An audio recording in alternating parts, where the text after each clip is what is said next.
बिस्मिल्लाहिर्रहमानिर्रहीम। अस्सलाम वालेकुम। आज की वीडियो में हम आपको सबसे पहले बताएंगे कि तुर्की के सदर ने अक़वाम मुत्तहिदा में खिताब करते हुए कश्मीर का मामला उठाकर मोदी का अमरीकी दौरा ख़राब कर दिया है।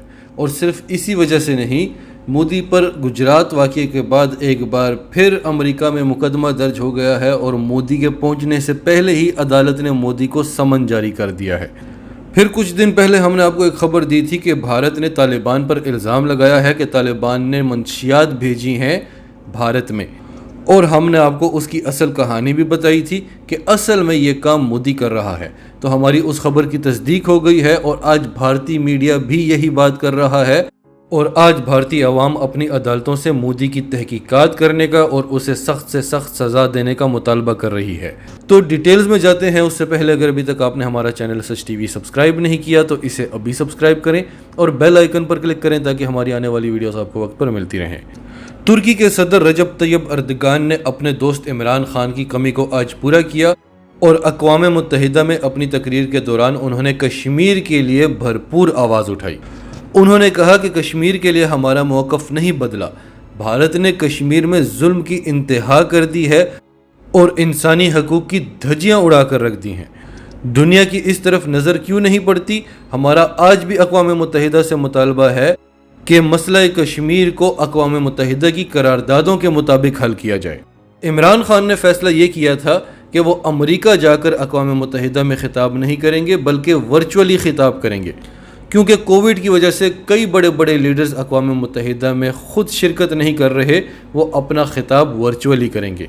लेकिन असल बात ये नहीं है। असल बात ये है कि जो बाइडन ने अगर इमरान खान को कॉल नहीं की तो पाकिस्तान भी अमेरिका के लिए मरे नहीं जा रहा।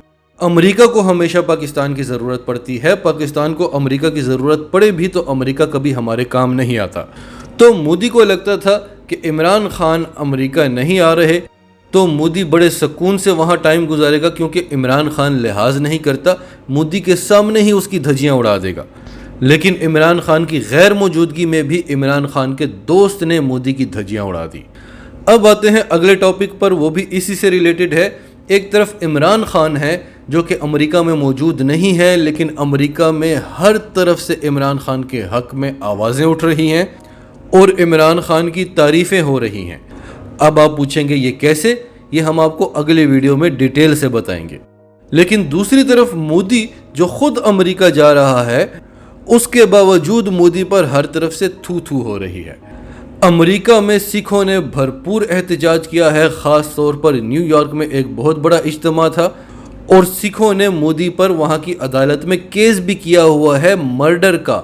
एक मुल्क के वज़ीर आज़म पर मर्डर केस हो जाना ही उसके लिए बहुत बड़ी मौत है और उसे इस केस के हो जाने से ही इस्तीफ़ा दे देना चाहिए। एक वक्त था कि गुजरात के वाक़यात की वजह से मोदी को अमेरिका में दहशतगर्द माना जाता था और मोदी की एंट्री बंद थी अमेरिका में। आज वो भारत का वज़ीर आज़म है तो उसको वहाँ आने की इजाज़त तो दे दी गई है, लेकिन एक बार फिर वहाँ पर ऐसा ही सीन क्रिएट हो गया है। वहाँ के सिखों ने मोदी पर मुकदमा दर्ज किया कि मोदी सैकड़ों सिखों का कातिल है और अदालत ने वो मुकदमा दर्ज भी कर लिया है और मोदी को समन भी भेज दिया है कि आप अमेरिका आते ही अदालत में पेश हों।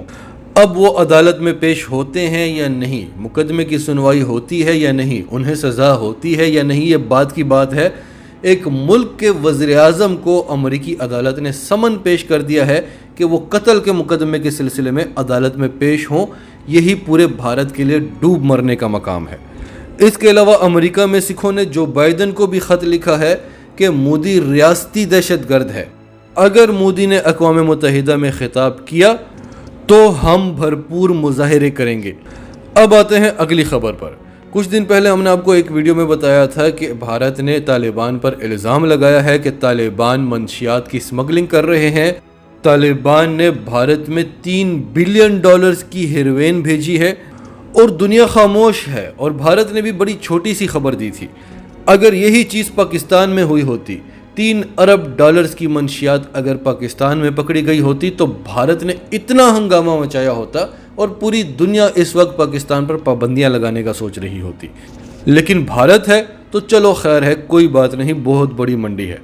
तो हमने आपको बताया था कि ये सब कुछ भारत की हुकूमत खुद करवाती है, इसके पीछे मोदी का अपना हाथ है اور آج پورا بھارت یہی بات کر رہا ہے۔ اصل میں ہوتا یہ تھا کہ CIA، را، جتنی بھی غیر ملکی انٹیلیجنس ایجنسیاں تھیں افغانستان میں، وہ وہاں سے پوری دنیا کو منشیات سمگل کرتی تھیں، اور بھارت اس رقم کو پاکستان کے خلاف استعمال کرتا تھا، پاکستان کے خلاف پروپیگینڈاز کریٹ کرنے میں، پروپیگینڈا مشینری پر انویسٹ کرنے میں، پاکستان کے خلاف بلوچیوں کو بھڑکانے میں، پاکستان کے خلاف جو گروپس ہیں TTP، داعش، BLA، ان سب پر انویسٹ کرتا تھا۔ تو جب انہوں نے دیکھا کہ طالبان تو بڑی تیزی سے افغانستان پر قبضہ کر رہے ہیں، تو انہوں نے تمام غیر ملکی ایجنسیوں نے اپنے اپنے حصے کی جو ڈرگز تھی وہاں سے نکلوا دی۔ بھارت نے یہ سارے کنٹینرز ایران کی پورٹ پر رکھے ہوئے تھے۔ اب جب یہ کنٹینرز بھارت پہنچے تو پاکستان کی خفیہ ایجنسیوں کے پاس تمام خبریں ہوتی ہیں۔ پاکستان کی خفیہ ایجنسیوں نے وہاں پر جو اینٹی مودی گروپس ہیں ان کو استعمال کرتے ہوئے یہ ڈرگز پکڑوا دی۔ اب جب یہ ڈرگز پکڑی گئیں تو مودی یہ تو نہیں کہہ سکتا تھا کہ یہ ہماری ڈرگز ہیں، یہ ہمارے حوالے کرو، کیونکہ میڈیا پر خبر آ چکی تھی۔ تو پاکستان نے بھارت کو ایک ہی جھٹکے میں $3 ارب کا نقصان پہنچا دیا، اور $3 ارب کوئی چھوٹی رقم نہیں ہوتی۔ سعودی عرب نے پاکستان کے اسٹیٹ بینک میں $3 ارب رکھوائے تھے جو قرض بھی نہیں تھا، تو سعودی عرب سمجھتا تھا کہ اس نے پاکستان کو خرید لیا ہے۔ تو بھارت کو ایک ہی دن میں $3 ارب کا نقصان جو بھارت برداشت نہیں کر سکتا تھا، تو بھارت نے سوچا کہ ویسے بھی تو ہم اربوں ڈالرز انویسٹ کرتے ہیں پاکستان کو بدنام کرنے میں اور آج کل طالبان کو بھی بدنام کرنے میں، تو بھارت نے طالبان کو بدنام کرنے کے لیے ایک خبر دے دی کہ طالبان نے یہ ڈرگز بھیجی تھی ہمارے بھارت۔ تو یہ تھی ساری کہانی، اور آج بھارتی میڈیا اور بھارتی عوام کیا دعویٰ کر رہے ہیں کہ جس پورٹ پر یہ ڈرگز آئی تھی اس پورٹ کا نام ہے مندرا پورٹ، اور یہ گجرات میں ہے جو کہ مودی کا آبائی علاقہ ہے، اور یہ پورٹ جس شخص کے زیر انتظام ہے اس شخص کا نام ہے گوتم ادانی، اور یہ مودی کا خاص دوست ہے۔ اور صرف یہی نہیں، جس پورٹ پر یہ ڈرگز بھیجی گئیں جس کا نام مندرا پورٹ ہے، اس میں مودی کے اپنے ذاتی شیئرز ہیں 25% کے، یعنی ان ڈرگز کی کمائی مودی خود بھی کھاتا تھا۔ تو یہ ہے آپ کے مودی جی کا اصل گھناؤنا چہرہ۔ قتل و غارت میں تو ویسے ہی اس کا پوری دنیا میں بڑا نام تھا، اب ڈرگز میں بھی اس کا نام ابھر کر سامنے آ رہا ہے، تو یہ ہے آپ کا وزیر اعظم۔ ناظرین، آپ کی سب کے بارے میں کیا رائے ہے؟ کمنٹس میں اپنی رائے کا اظہار کرتے رہیں، اور اگر آپ ہمارے چینل پر نئے ہیں تو ابھی سچ ٹی وی کو سبسکرائب کریں، سچ ٹی وی فیملی کا حصہ بنیں، اور ہماری ویڈیوز پسند آئیں تو انہیں لائک کریں، شیئر کریں، تاکہ زیادہ سے زیادہ لوگوں تک یہ میسیجز پہنچتے رہیں۔